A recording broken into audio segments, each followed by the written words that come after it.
Julian's POV. Kaagad ako nakahinga ng maluwag na hindi naman inungkat nila grandpa ang tungkol sa issue na kinasangkutan ko.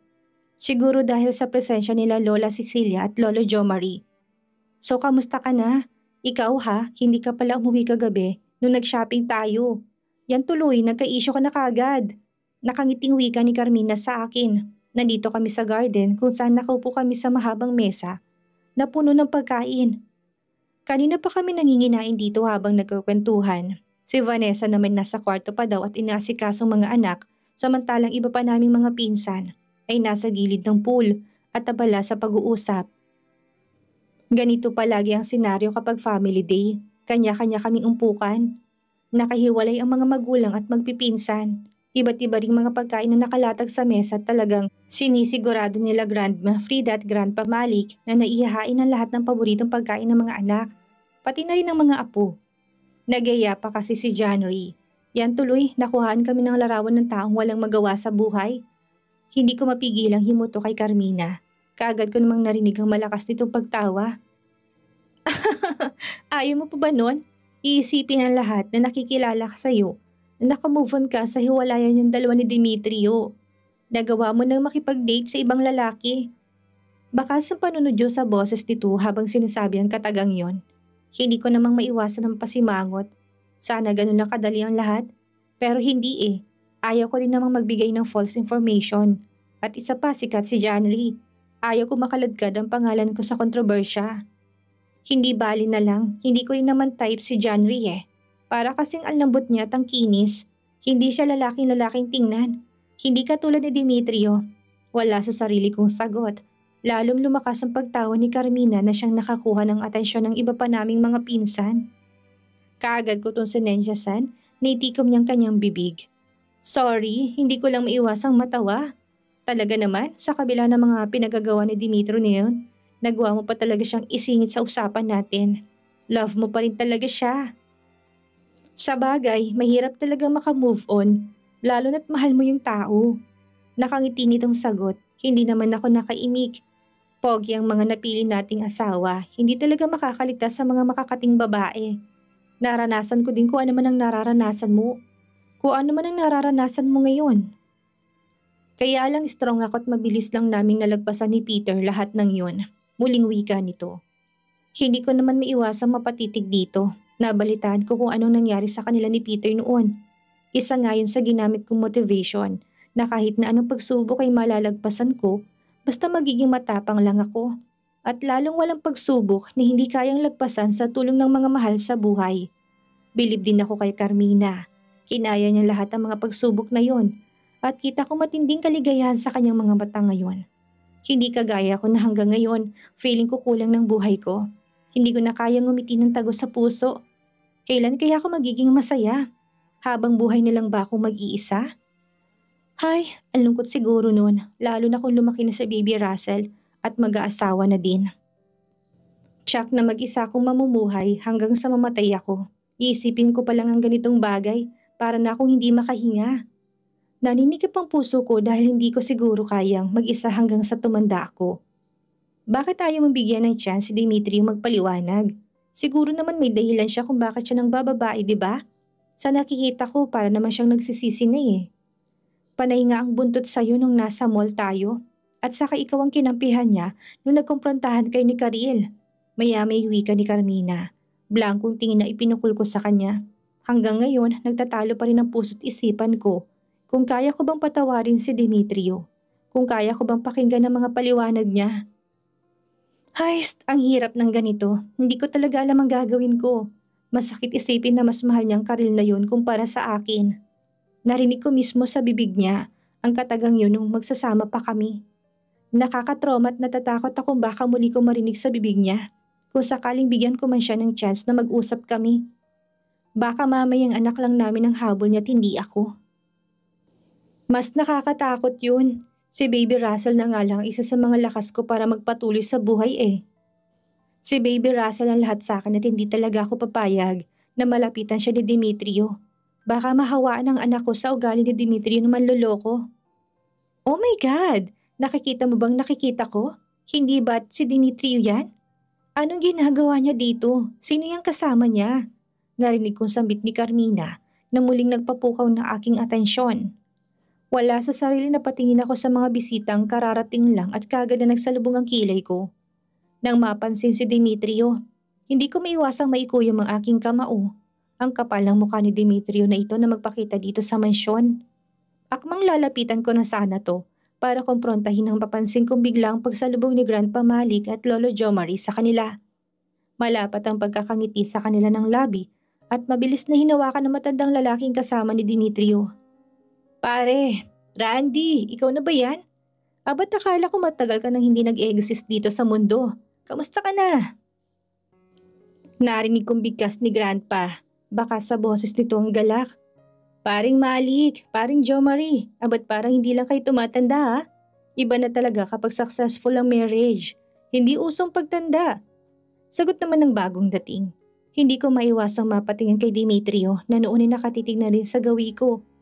Baka sa mga mata nitong lungkot kaya kagad ko tong inirapan sabay lihis ng tingin sa kanya. Hindi ko kaya makipagtitigan kay Demetrio. Para akong nalulunod na ewan dahil sa lakas ng kabog ng dibdib ko. Julian, sino yung lalaking kasama ni Demetrio? Bakit parang close sila ni Grandpa? Narinig kong tanong sa akin ni Carmina. Kaagad naman akong umiling. Hindi ko alam dahil simula na maging asawa kami ni Demetrio, wala siyang pinapakilala sa amin na pamilya niya. Bastang palagi niya lang nababanggit noon na uli na siya at mag-isa na lang sa buhay. Hindi ko alam sagot ko. Napansin ko na sa kanila nakatingin ang halos lahat ng miyembro ng pamilya at lahat ay nagtataka. Maliban na lang kay Uncle Clarence na masamang tingin kay Demetrio. Sa bagay, hindi ko to masisisi. Ayaw na din talaga niya na magkaroon ng kahit na kaunting ugnayan sa dati niyang best friend. Kakampi ko kay ang uncle ko at alam ko masama talagang loob nito sa kaibigan dahil sa panlulokong ginawa sa akin.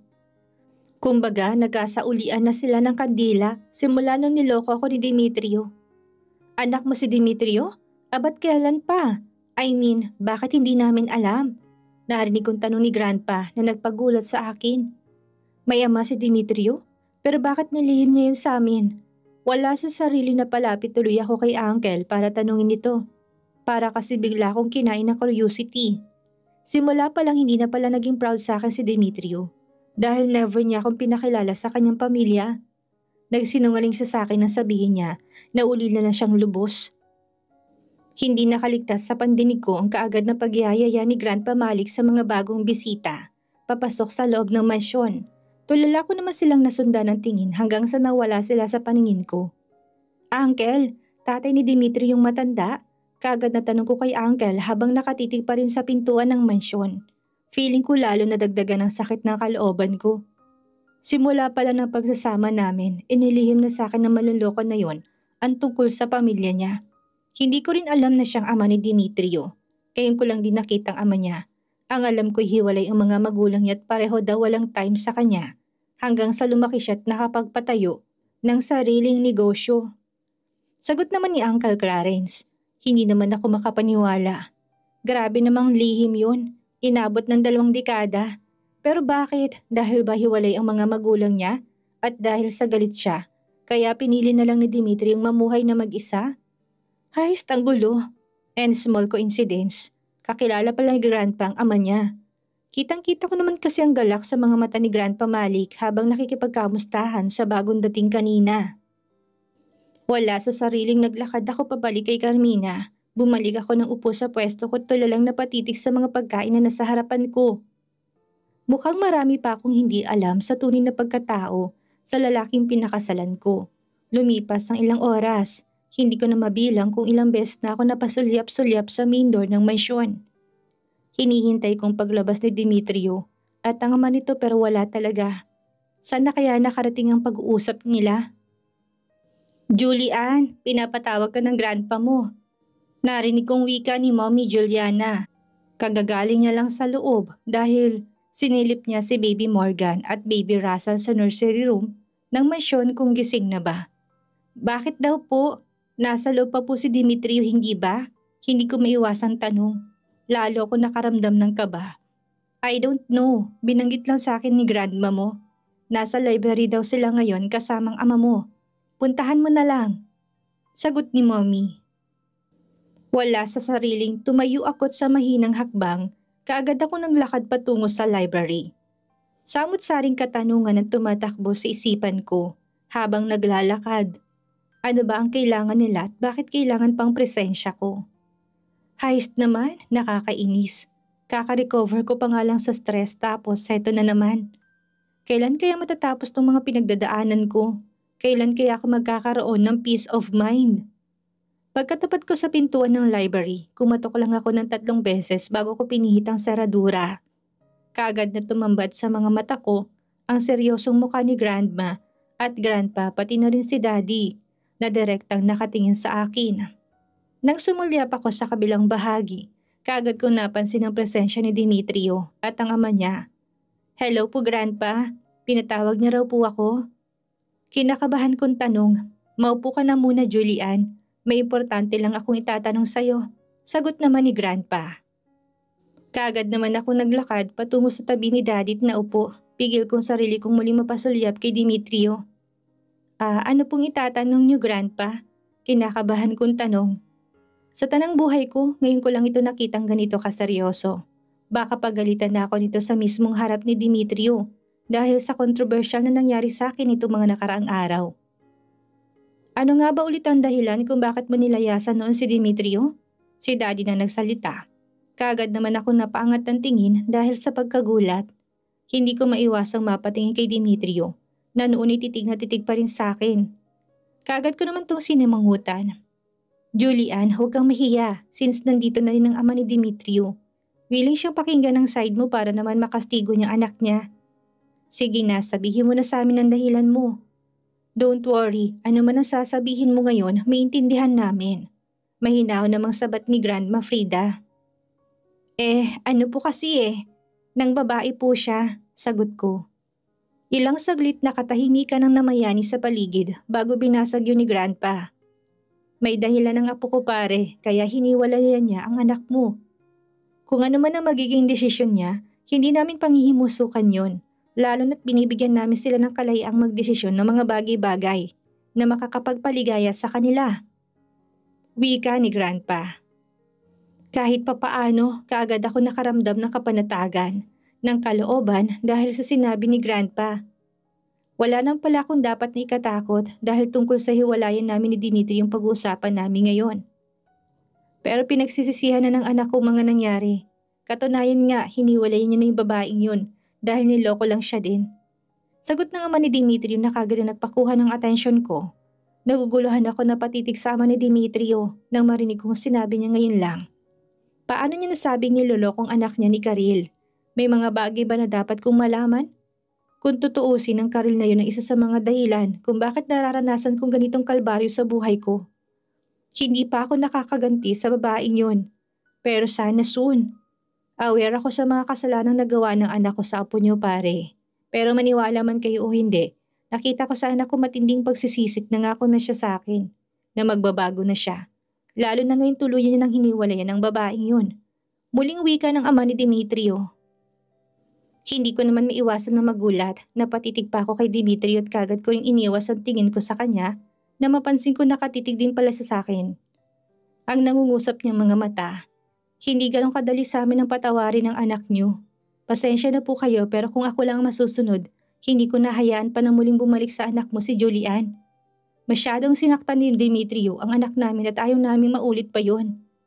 Seryosong sagot naman ni Daddy Cairo. Nasa kay Julian kung pagbibigyan niyang anak mo pare. Hindi namin siya pwedeng pilitin kung ayaw niya na talaga. Isa pa, malaki ang kasalanang nagawa ng anak mo. Hindi basta-basta mabubura yun ng simpleng sorry lang.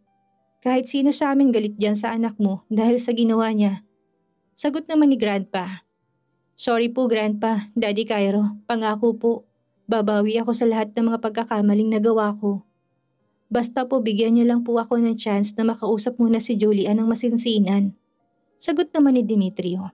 Kaagad ko tong pinukol ng masamang tingin. Mangangatwiran pa kahit mahal ko siya, hindi niya ako madadala sa mga ganitong klaseng drama niya. Sorry po, pero buo na po yung loob ko. Makikipag-divorce na po ako kay Demetrio. Sagot ko naman.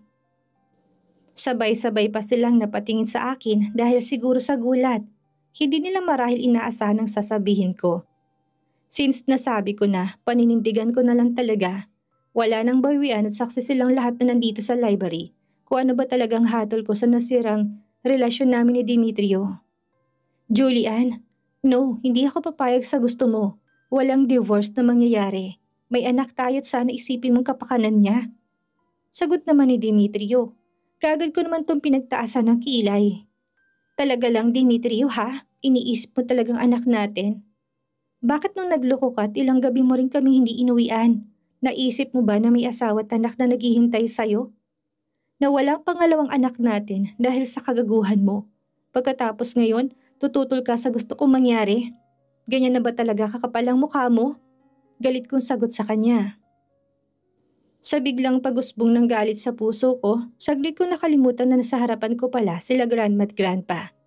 Mataas ang respeto ko sa kanila at ayaw ko nakikita nila ako na ganitong sitwasyon. Kaya lang sinusubok talaga ako ng pagkakataon, inuubos talaga ng Demetrio na tong pasensya ko. Ano pa bang kailangan niya? Bakit ba ayaw niya pa akong patahimikin kung saan pinipilit ko ng sarili ko makamove on sa pagkabigo ko sa kanya? Sorry, aminado ako na naging masama akong asawa at ama sa anak natin. Aminado ako sa mga nagawa kong pagkukulang. Pero sana naman sa pagkakataon na to, bigyan mo ko ng chance na ipakita sa'yo na pinagsisisihan ko ng lahat.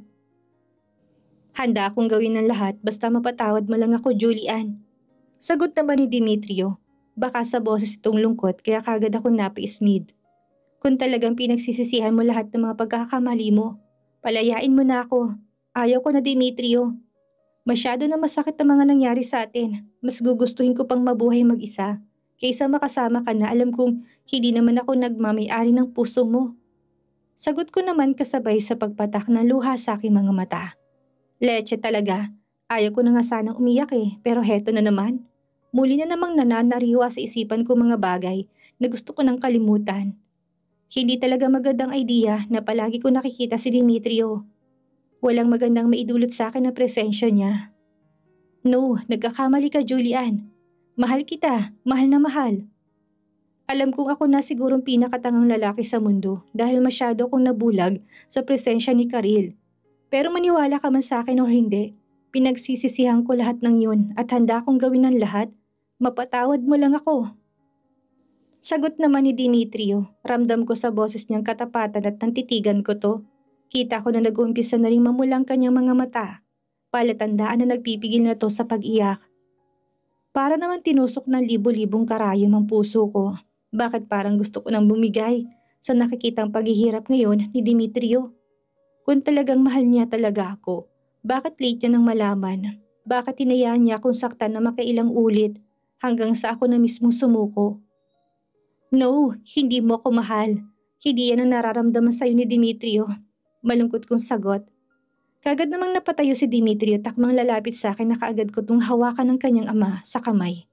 Natigilan naman to't nagtatanong ang mga matang tumitig sa ama.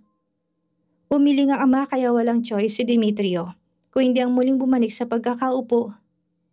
I am sorry sa harap ng mga mahal natin sa buhay na nandito sa harapan natin. Ipinapangako ko na hindi na kita lolokohin, na hindi ni kita sasaktan at magiging tapat ako sa iyo habang buhay. Madamdaming sagot ni Demetrio. Promises meant to be broken, Demetrio. Minsan na tayong nangako sa isa't isa nung araw ng ating kasal na magsasama tayo sa hirap at ginhawa hanggang kamatayan. Pero binigo mo ko. Niloko mo ko at hindi ko makakalimutan yon. Nakatatak na sa puso't isipan kong lahat kaya saksi ang lahat na naririto. Hindi na ako babalik sa'yo. Hindi ko nahayaan pang sarili ko na masaktan muli dahil maayos na ako ngayon. Na-overcome ko ng sakit ng kabiguan kaya sana huwag mo nang ipilit pa kung anong gusto mo. Palayain mo na ako, Demetrio. Total ikaw naman ang nag-umpisa nito Mahaba kong sagot. I am sorry, Julian. Buo na rin ang desisyon ko kahit napatayin mo pa ako. Hindi ako papayag na ipawalang bisang kasal natin. Sagot naman ni Demetrio. Hindi ko maiwasang maikuyom ang aking kamao. Kung wala lang sigurong ibang tao sa harap namin. Baka kanina ko pa to sinugod at pinukpok ang ulo Para sana magising siya sa katotohanan na hindi na madudugtungan pa kahit kailan ang pagsasama namin bilang isang tunay na mag-asawa. Kung ayaw mo, bahala ka. Basta makikipaghiwalay na ako sa'yo para malaya mo nang ma-display ang karil mo. Kahit na saan man kayo magpunta. Nalilisik ang mga matang sagot ko sa kanya. Aba, ayaw ko magpatalo sa kanya no. Matirang matibay dahil bukas na bukas din asikasuhin ko ng pagpa-file ng divorce namin. Ayaw niyang kumilos, pues akong gagawa nun. Wala na si Karil, hiniwalayan ko na siya. Dapat noon pa nga kaya lang bigla niya sinabi sa akin na nagdadalang tao siya kaya na-delay. Sagot nito. Kagad namang napatas ang kilay ko dahil sa sinabi niya. Kanina sinabi ng ama niya na nilokong Demetrio na to ng Karil na yon. Tapos sasabihin naman na Demetrio ngayon na hiwalay na sila.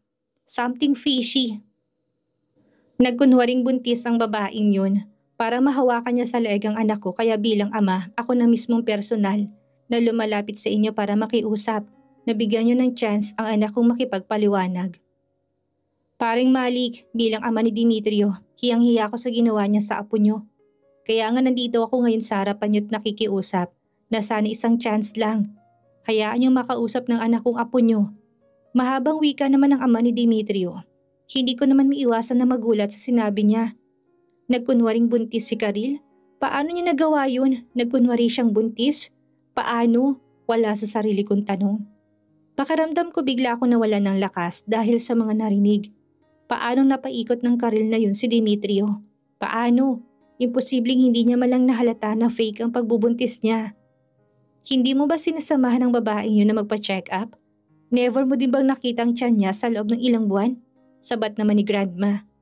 Baka sa boses ito matinding pagtataka. Hindi ko po napapansin dahil sa loob ng buwan na yon, never na akong tumabi kay Karil. Iniwasan ko na rin na magkaroon kami ng physical contact sa isa't isa dahil bigla ko na-realize na si Julian po talagang mahal ko. Sagot naman ni Demetrio, kaagad naman napatingin sa akin si Grandma, pero kaagad akong umiling. Kahit na ano pang sabihin ni Demetrio ngayon, porsigido na talaga ako makipaghiwalay sa kanya. Wala daw physical contact, doon nga siya halos umuwi sa bahay kung saan niya tinitirang babaeng yun. Hindi niya na ako maluloko, hanggat hindi personal na makikita na dalawa kong mata ng tiyan ni Karil. Hindi ako maniniwala sa mga naririnig ko ngayon. Mali ko ba kung binibilog lang ni Demetrio yung ulo ko? Sorry po, pero ayaw ko na. Hindi ko na kaya pa makipagbalikan sa maluloko niyong anak. Patawad. Wika ko sa ama ni Demetrio, sabay tayo. Hindi ko na matagalan pang pag-uusap naming ito. Para na ako nasa suffocate. Kapag magtagal pa ako dito, baka mahimatay na ako sa labis na tensyong nararamdaman. Grandpa, Grandma, Dad, mauna na po ako. Maraming salamat po dahil naintindihan niyo ko. Sagot ko't kagad na naglakad palabas ng library. Ang luha na kanina ko pa pinipigilang lumabas ay tuluyan ng nalaglag mula sa aking mga mata patungo sa aking pisngi. Impit akong napaiyak habang mabilis ang hakbang palayo sa library. Julian, please, mag-usap tayo. Yung tayong dalawa lang, natigil ako sa paghakbang na marinig kong boses ni Demetrio. Nagawa niya pa talaga akong sundan. Talagang umiral na naman ang kanyang kakulitan na siyang nagustuhan ko sa kanya noon. Lintik kasi ang umpisa lang kami sa one night stand noon. Tapos itong balik sa akin. Hindi talaga magandang makipagmaabutihan ka sa lalaki na walang basbas mula sa magulang. Basta na lang kasi ako nagpabuntis kay Demetrio noon kaya itong naging kabayaran ngayon. Nasasaktan ako ng todo dahil sa katigasan ng ulo ko. Pasimple kong pinunasan ng luha sa aking mga mata bago ko to hinarap. Siguro ito na rin ang time para magkalinawan kami. Ito na rin siguro ang time para mapagbigyan siya ng mag-usap kami ng masinsinan. Yung kaming dalawa lang at walang ibang nakakarinig.